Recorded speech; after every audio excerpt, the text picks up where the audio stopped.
سلام به دوستای عزیز، امیدوارم حال همتون خوب باشه. امروزم در خدمتتون هستم با طرز تهیه باقالی پلو با گوشت که خیلی آسون و ساده این غذا درست میشه و طعمش هم بی‌نظیره. با من همراه باشین که ببینین این غذای خوشمزه چجوری آماده میشه.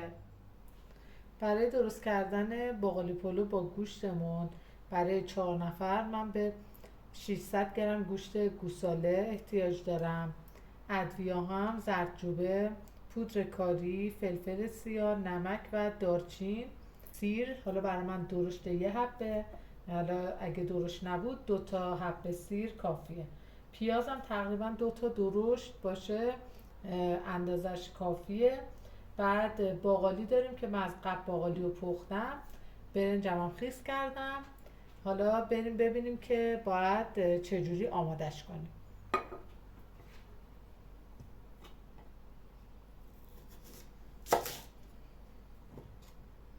من اینجا پیازا رو به صورت خلالی برش میدم.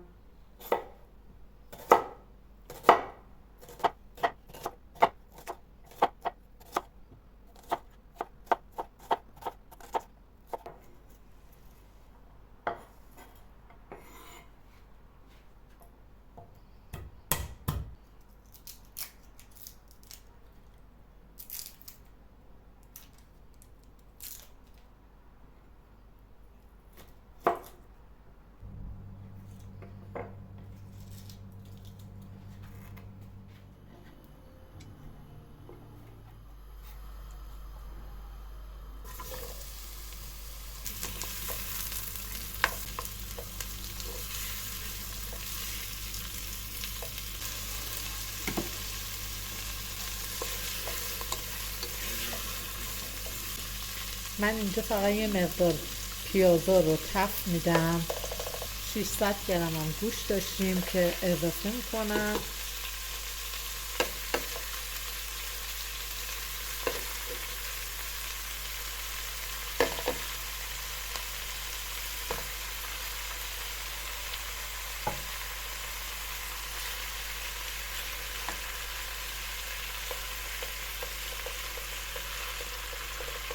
یه مقدار کمی هم گوشتا رو تفت میدم که رنگش عوض بشه. اینجا من 2 تا حبه هم سیر بود که همه الان اضافه میکنم. البته سیر من درشت بود، من 1 حبه استفاده کردم. شما اگه متوسط هستش سیراتون 2 تا حبه میتونید از سیر استفاده بکنید.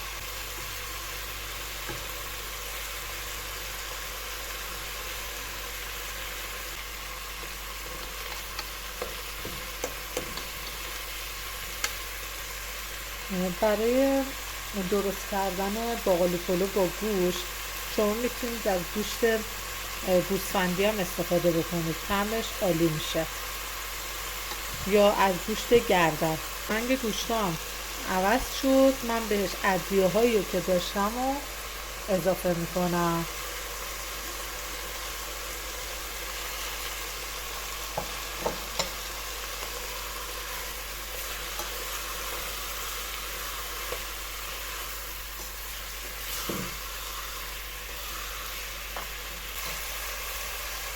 یه دونم چوب دارچین من بهش اضافه میکنم. بعد اینجا من زعفرون دم کرده دارم که اونو همین الان یه مقدارش رو اضافه میکنم.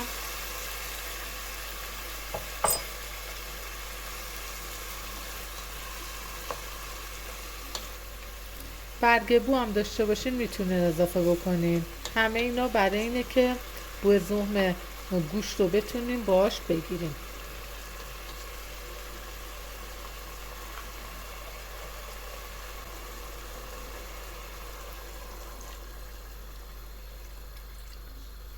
من یه مقدار خیلی کمم بهش آب اضافه کردم، درشو میذارم با شعله خیلی کم که کامل بپزه.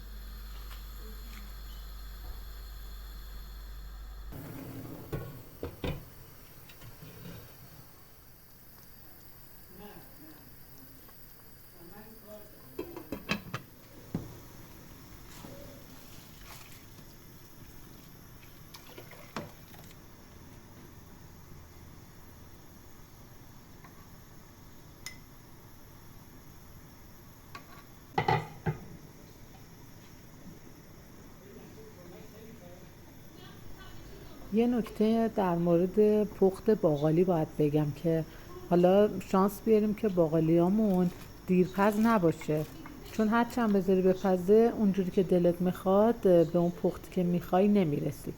حالا برای اینکه حالا بهتر بپزه باقالیمون، من سعی میکنم که باقالیا رو داخل آبی که در حال جوشه بریزم و بذارم که بپزه. اینطوری به نظرم یه مقدار سریعتر باقالیا پخته میشه.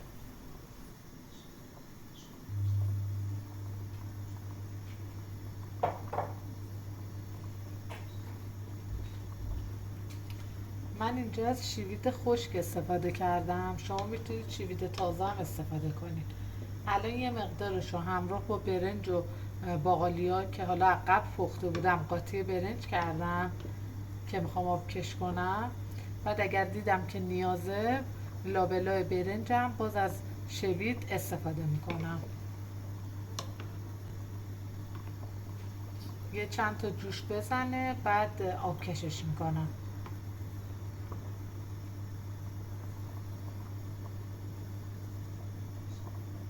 باید برنج رو روی دستمون که فشار بدیم بیرونش نرم باشه داخلش سفت، اون موقع دیگه وقت آبکش کردنش میشه.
اینجا من تقریبا یه استکان آبو با روغن مخلوط کردم، 2 تا قاشق روغن میریزم دور تا دور برنجمون، بعد دمش میذارم.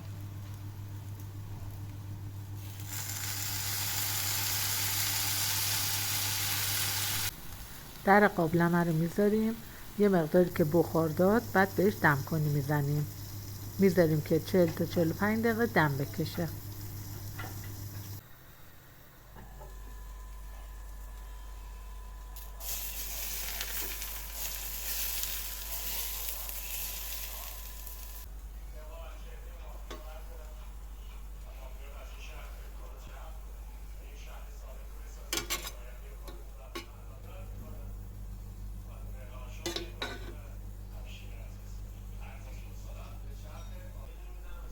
دوستان عزیز، غذامونم آماده شد. یه غذای خوش رنگ و لعاب با طعمی عالی. امیدوارم که این باقالی پلو با گوشت رو درست بکنید و ازش لذت ببرید. اگه هنوز کانال رو سابسکرایب ندارین سابسکرایب کنید و برای من کامنت بذارین. ممنون از همراهیتون. خدا نگهدار.